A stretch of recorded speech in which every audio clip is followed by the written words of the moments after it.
Welcome to CBS Sportsline's 2007 NBA Draft Recap, and I'm Amber Wilson here with NBA expert Tony Mejia.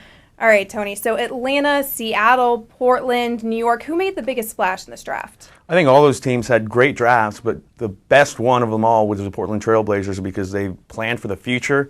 They've separated themselves in terms of money having available for veterans down the road when they're actually a contender. And they got Greg Oden, which is no small feat. Obviously, he had to go number one. But remember, the Portland Trailblazers took advantage of an opportunity that they were not expected to have. They were supposed to be the number 4 pick in this draft. They turned it into a franchise center, moved the current franchise player, which was owed over $60 million over 4 years, to the New York Knicks.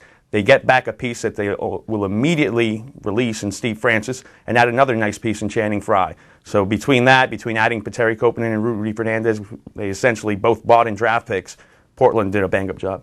All right, and the Sonics picked up Kevin Durant and Jeff Green. Is this a case of too many small forwards, or is Seattle going to be one of the more exciting teams to watch over the next few seasons? Yeah, on paper, this is the same player, but if you look at it, and I had a conversation with new Seattle GM Sam Presti the night before this draft, he didn't hint anything about the Jeff Green thing, but I know where he's going with this. Jeff Green is a player who can complement anybody. He's that good. He's that versatile. He thinks team first. Kevin Durant, from the moment he steps into this league, and I think that's why Ray Allen is gone, he needs to be the go-to guy. He's a dynamic scorer. The term savant is excellent for him because, this is a kid who can do things that 25-year-olds can do. So Jeff Green, Kevin Durant, they're going to try to bring Rashard Lewis in there, play 3 6'9" players, and it'll be interesting because it's an experiment. Seattle isn't expected to win anytime soon, but you can see the pieces kind of coming together.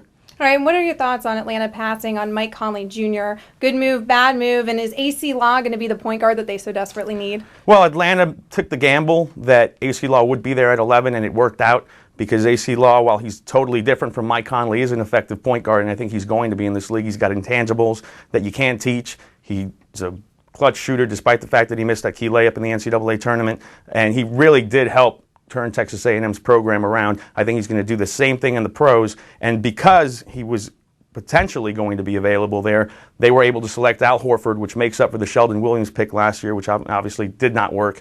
Horford is going to be able to guard 4s and 5s. He's a legitimate big man, and with the drafting of guys like Marvin Williams and Josh Smith, they're athletes, not exactly a conventional power forward or a center. This addresses a huge need. Bottom line with this, Atlanta would not have gotten a player as good as Al Horford with 11. They might have gotten a player as good as Mike Conley with AC Law. All right, and what are your thoughts on what Isaiah Thomas accomplished on draft day? Well, Isaiah identified Wilson Chandler as a steal in the draft, and I completely agree with him. I actually think that's a better move than getting Zach Randolph.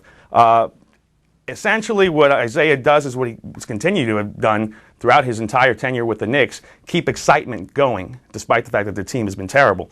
Zach Randolph is an all-star caliber player, and they get him in there.